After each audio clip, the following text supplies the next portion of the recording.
Ahmad Irfan Abdul, Andriani, Astuti, Mahmudin, Faliatul, Fauzan, Asia, Umaira, Nuriansa, Wirdayanti, Alidindo, Ihsan, Nur Suryani, Rini, Rizky, Siti Hajar,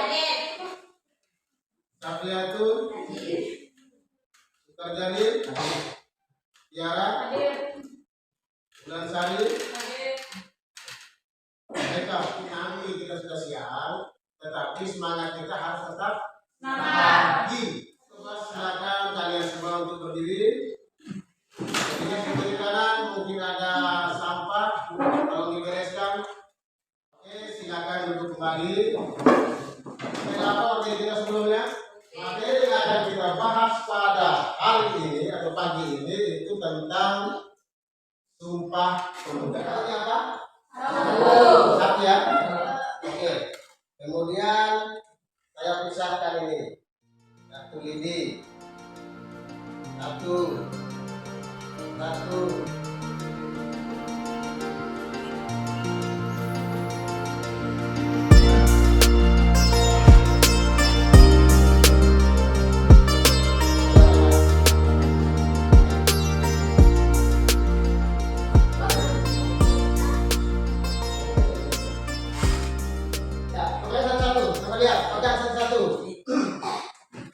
Satu lidinya itu. Yang kamu pegang sekarang apa?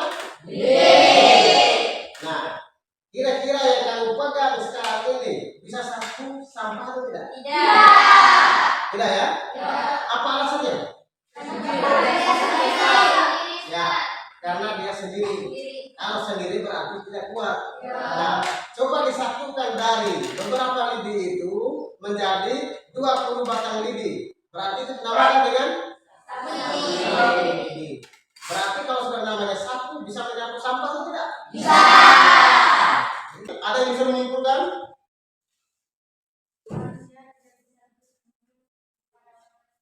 Oke, bagus. Mantap. Terima kasih kepada Asia. Tepuk tangan untuk Asia dulu.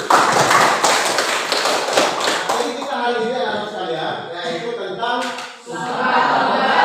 Yang pertama yang melatar belakangi Sumpah Pemuda ini, lahir Sumpah Pemuda ini adalah politik etis. Politik etis itu anak sekalian itu merupakan politik yang dicanangkan dan diterapkan oleh pemerintahan Hindia Belanda. Faktor yang kedua, berkembangnya pers. Jadi berkembangnya pers atau media cetak ikut andil dalam menggerakkan ide-ide kemajuan.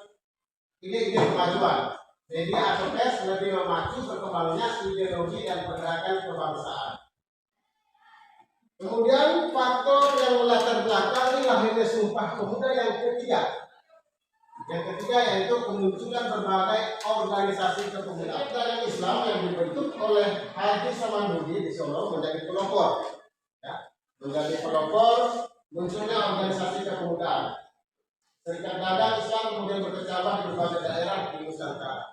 Jadi mereka itu Nah, dari Budi Utomo tadi maka mulai muncul organisasi-organisasi kepemudaan lain yang kemudian tujuannya itu sama untuk bersatu, sehingga terlahirlah Kongres Pemuda Satu. Pemuda kedua itu maka tercetuslah yang namanya Sumpah Pemuda.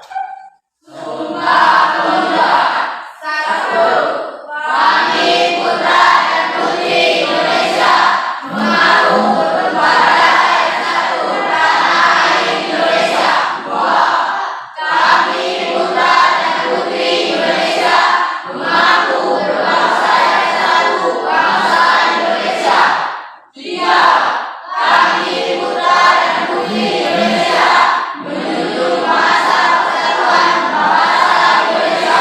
Pertanyaan sampai di sini? Oke, silakan. Kenapa pemerintahan Belanda melakukan balas budi terhadap rakyat? Kemudian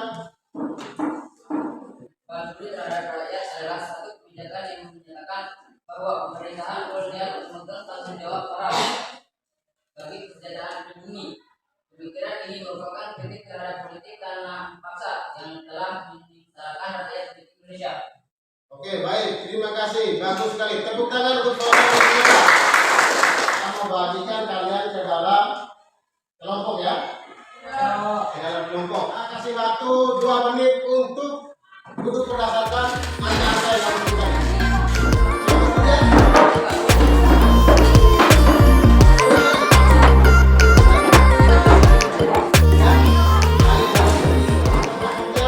silakan maju ke sini. Silakan maju ke sini. Silakan, Pak. Nah, ini ada punya eksemplar ini.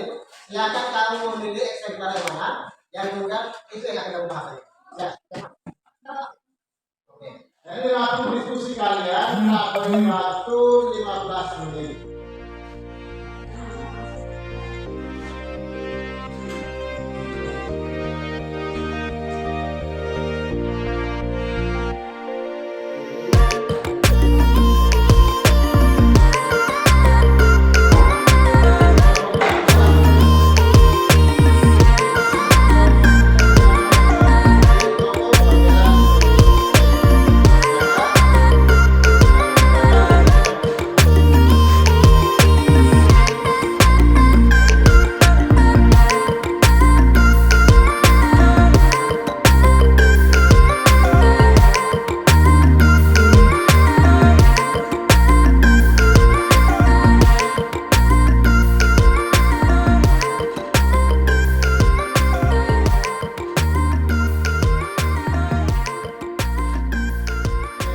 Hasil diskusinya. Assalamualaikum warahmatullahi wabarakatuh.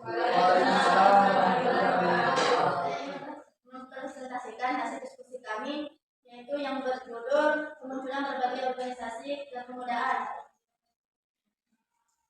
Berbagai latar belakang tersebut menyebabkan berkembangnya bangsa masa pergerakan kebangsaan, suatu periode yang sangat penting dalam sejarah perjuangan bangsa.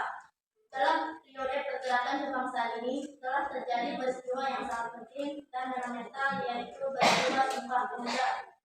Sumpah Pemuda adalah puncak atau klimaks dari sebuah perjuangan untuk mempersatukan seluruh bangsa menuju cita-cita kemerdekaan Indonesia. Jadi para pemuda di masa itu sadar bahwa pergerakan organisasi yang bersifat kedaerahan tidak pernah memberikan hasil berarti untuk kemerdekaan Indonesia, karena pergerakan seperti itu sangat tidak dipaksakan oleh penjajah Belanda. Sebab itulah organisasi-organisasi pemuda ini sepakat untuk melebur menjadi satu dan membuat pergerakan secara serentak untuk melawan penjajah. Hal inilah yang membuat para pemuda sepakat untuk mengadakan Kongres Pemuda. Kongres ini bertujuan untuk menyatukan organisasi-organisasi yang pada saat itu terpecah belah. Kongres Pemuda diadakan sebanyak 2 kali, yakni Kongres ke-31 yaitu berlangsung pada tanggal 30 April 2 Mei 1926, sedangkan Kongres Pemuda kedua diadakan pada tanggal 27 dan 28 Oktober 1928. Mungkin itu saja hasil diskusi kami. Akan kembali ke tempatnya. Terima kasih. Kemudian kelompok berikut, kelompok Budi Utomo. Assalamualaikum warahmatullahi wabarakatuh. Waalaikumsalam warahmatullahi wabarakatuh. Saya dari perwakilan kelompok Budi Utomo ingin membacakan akhirnya pers di Indonesia. Keinginan menerbitkan surat kabar di India Belanda saat itu sebenarnya sudah sangat lama, tetapi selalu dihambat VOC. Pada tahun 1907 terbit Medan Trijaji di Bandung yang dianggap sebagai pelopor pers nasional karena diterbitkan oleh pengusaha pribumi atau pertama kali yaitu Tito Admisoejo. Ketika Jepang berhasil menaklukkan Belanda dan artinya mendukungi Indonesia pada tahun 1942, kebijakan terus berubah. Perkembangan pada masa penjajahan Jepang. Masa penjajahan Jepang hanya di kota besar diperbolehkan ada surat kabar, di antaranya Asianaya atau Jakarta, Sinar Boroe, Semarang, Aceh, Timbun, Kutarjo. Pada waktu itu surat kabar Belanda tidak betul terbit. Fungsi pers pada masa penjajahan digunakan sebagai alat mobilisasi agar tujuan Jepang dapat tersampaikan. Itu saja yang presentasi yang kami bisa. Oke, baik. Terima kasih kepada anak-anak Rizky yang sudah mengaplikasikan hasil diskusi kelompok Budi Utomo. Kepada kelompok Budi Utomo, mari kita berikan tepuk tangan. Dan kelompok Pangeran Diponegoro. Assalamualaikum warahmatullahi wabarakatuh. Waalaikumsalam warahmatullahi wabarakatuh. Ini saya akan menyampaikan hasil diskusi kami, yaitu politik etis. Politik etis atau politik balas budi adalah kebijakan dunia Belanda sebagai reaksi kehidupan lingkungan protes dari diterapkannya kebijakan tanam paksa yang dilayangkan oleh Independen pada tahun 1901 berupa program kewajiban moral menyejahterakan jajahan. Latar belakang politik etis adalah kebijakan tanam paksa atau kultur Telcel yang diterapkan oleh membawa kesengsaraan bagi Hindia Belanda. Kewajiban menyiapkan 20% tanahnya untuk dikuasai Belanda menjadi hal yang sangat menyulitkan bagi pemilik tanah. Dampak politik etis adalah rias Kaum Independen. Istilah yang dikenal sebagai bentuk kebijakan ini meliputi irigasi atau pendidikan, memberikan pendidikan kepada pribumi. Kebijakan politik etis tetap memberikan dampak positif, diantaranya munculnya golongan cendekiawan, terbangunnya saluran irigasi, terjadinya pemerataan penduduk. Berkat politik etis munculnya golongan elit baru, yaitu kaum terdidik yang kemudian mendirikan berbagai perkumpulan seperti Budi Utomo, Industri Partis, organisasi IWF, yang kemudian menjadi cikal bakal nasionalisme dan kemerdekaan Indonesia. Nah, silakan kembali ke tempat. Mari kita beri aplaus untuk kelompok Pangeran Diponegoro. Kesimpulan dari pelajaran kita hari ini, ya, dengan adanya Sumpah Pemuda ini jangan ada lagi yang terpecah-pecah. Paham? Paham. Oke, baik. Kalian suka dengan pelajaran seperti ini? Suka. Kelompoknya kumpul di meja depan. Kita berdiri semuanya. Dan kita sudah mulai begini. Berdiri. Ya. Boleh berhadapan, boleh ke sini, tidak apa-apa. Tangan ke atas semua. Ya. Tangan ke atas. Direntang baik-baik. Direntang baik-baik. Tangan ke atas. Turun lagi. Silakan dulu. Selanjutnya kita akan membahas tentang nilai-nilai dan makna dari Sumpah Pemuda. Jelas untuk memimpin doa, ya. Berdoa dalam hati mulai. Berdoa selesai. Teman kita satu di sini dulu. Billahi taufiq wal hidayah. Wassalamualaikum warahmatullahi wabarakatuh.